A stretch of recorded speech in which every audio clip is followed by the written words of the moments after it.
Ang handog sa kasalanan ay ginawa na ng ating Panginoon Hesus doon sa krus ng Kalbaryo. So paano ang tao maliligtas ngayon? Hindi po sa pamamagitan ng mabuting gawa. Sumampalataya ka sa Panginoong Hesus at maliligtas ka.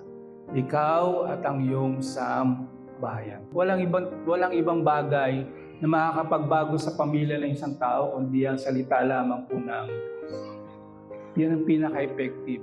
Ang salita po ng Diyos.